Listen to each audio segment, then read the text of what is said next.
एक सवाल ये किया गया है कि शब बारात में कब्रिस्तान जाना कैसा है।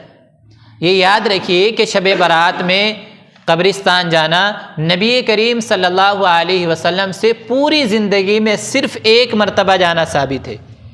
अगर इस नीयत से हम सिर्फ़ एक मरतबा चले जाते हैं कि हमारे नबी करीम सल्लल्लाहु अलैहि वसल्लम कब्रिस्तान एक मरतबा गए हैं, हम भी चले जाते हैं, तो सुन्नत अदा हो जाएगी। लेकिन ये समझना कि शब बारात नाम ही इसी का है कि हम कब्रिस्तान जाएं, ये गलत है। और ज़रूरी और लाजिम समझ लेना कि शब बारात उस वक्त तक नहीं होगी जब तक हम कब्रिस्तान का चक्कर न लगा ले, ये गलत है। कब्रिस्तान में लोग क्या करने जाते हैं, अब तो अल्लाह रहम करे ऐसा हो गया है कि कब्रिस्तान भी सजाए जाने लगे, वहाँ भी लाइटें लग जाती हैं और फिर वहाँ पकोड़े, हलीम की दुकानें, बिरयानी की रेडियाँ, ये सब लग जाती हैं। उसको खाने पीने के लिए हम कब्रिस्तान जाते हैं, माहौल देखने के लिए जाते हैं कि सब गए हुए हैं, हम भी देखते हैं क्या हो रहा है। तो ऐसे जाने से कब्रिस्तान में हमें सवाब के बजाय गुनाह मिलेगा। भाई कब्रिस्तान में इंसान इसलिए जाता है ताकि आखिरत की याद ताज़ा हो, इंसान को एहसास हो कि जैसे ये लोग यहाँ पर आ गए हैं, हम भी एक दिन यहाँ पर आ जाएंगे। और अगर इंसान के दिल में ये एहसास पैदा नहीं हो रहा है तो फिर इंसान के कब्रिस्तान में जाने का कोई फ़ायदा नहीं। और अपने मरहूमीन को हम ईसाले सवाब के लिए अगर वहाँ जाते हैं तो ईसाले सवाब के लिए कब्रिस्तान जाना कोई ज़रूरी नहीं है। आप अपने घर से जहाँ भी रहें वहाँ से ईसाले सवाब पहुँचा सकते हैं, उनको ईसाले सवाब कर सकते हैं। 3 मरतबा कुल हुवल्लाहु अहद पढ़ के, सूरह फातिहा पढ़ के या कुरान करीम का कोई पारा पढ़ के हम उनको सवाब पहुँचा सकते हैं, कहीं से भी पहुँचा सकते हैं। उसके लिए कब्रिस्तान जाना ज़रूरी नहीं है। इसी तरीके से शब बारात में मखसूस तरीके से इबादत करना, ये खबर आई है कि पर्चे बंटते हैं, ख़ास तौर से हमारी माँ बहनों को ये बात पहुँचा दें कि वो पर्चे बंट रहे हैं। उस पर्चे में लिखा हुआ है कि 2 रकात नमाज इस तरीके से पढ़नी है कि पहली रकात में सूरह फातिहा, उसके बाद 11 मरतबा इन्ना आतैना, अगली रकात में सूरह फातिहा, उसके बाद 11 मरतबा कुल हुवल्लाहु अहद। इस तरीके की शरीयत के अंदर कोई नमाज नहीं है। आपको नफल नमाज पढ़नी है तो जैसे पढ़ी जाती है आम तौर से वैसे पढ़ें। पहली रकात में सूरह फातिहा, उसके बाद कोई भी सूरत पढ़ लें, दूसरी रकात भी ऐसी ही पढ़ी जाएगी। ये मखसूस तरीका जो चल पड़ा है और हमारी माँ बहनों में ख़ास तौर से पूरा जारी हो गया है और इसके पर्चे तकसीम होते हैं, व्हाट्सएप और सोशल मीडिया पर खूब चलाया जाता है कि ऐसे इबादत की जाएगी। इसकी शरीयत में कोई असल नहीं है, कोई नमाज ऐसी नहीं है जिसमें ऐसा पढ़ा जाता हो। इसलिए हम अपनी माँ बहनों को भी ख़ास तौर से इससे रोकें और ख़ुद भी इससे एहतिराज़ करें। एक सवाल ये कि शब बारात में हलवा और खिचड़ बनाना कैसा है। बहुत से लोगों ने यही समझ लिया है कि शब बारात में हलवा पकाना, मीठे चावल बनाना, खिचड़ बनाना और दूध चावल बनाना ये भी शब बारात का हिस्सा है।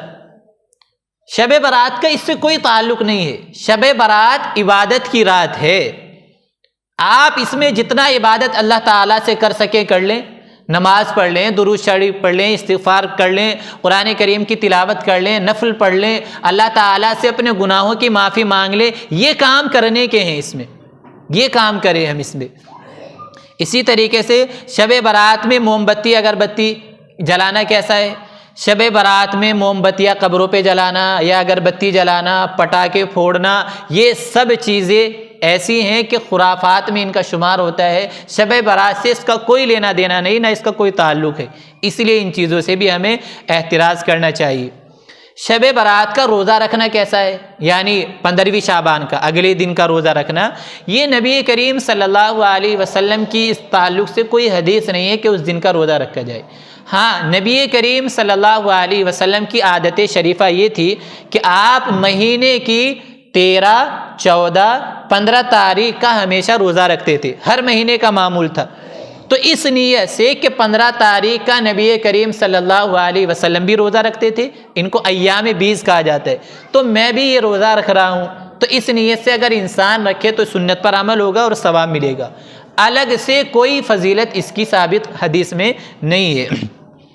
और ये जो माहौल चल पड़ा है, शब बारात आती है, नए कपड़े पहनते हैं, दोस्तों का एक ग्रुप होता है, 4-4 एक गाड़ी पर सवार होते हैं। अब इस कब्रिस्तान में जा रहे हैं, अब उस कब्रिस्तान में जा रहे हैं, अब यहाँ पर हलीम खाया, अब यहाँ पर खिचड़ी खाई और अब यहाँ पर फ्राई खाया, पूरी रात गुजार दी और सुबह को ये कहते हैं मैं तो पूरी रात जागा हूँ। उनसे कोई ये पूछे कि पूरी रात में कितनी इबादत की है, कितनी नफल नमाज पढ़ी है, ये तो इबादत की रात थी और हमने इसको गाड़ियों पर घूम के पूरा गुजार दिया और फ़ख्र से कहते हैं मैं पूरी रात जागा हूँ, शब बेदारी की है मैंने। और ऐसा होता है कि पूरी रात जागे और फजर की नमाज छोड़कर सो गए। तुमने पूरी रात जागने का फ़ायदा क्या हुआ कि फ़र्ज़ नमाज तुमने छोड़ दी। पूरी रात ना जागते, कोई भी इबादत ना करते, लेकिन फजर की नमाज जमात के साथ पढ़ लेते, ये बेहतर था, इसका सवाब ज़्यादा मिलता।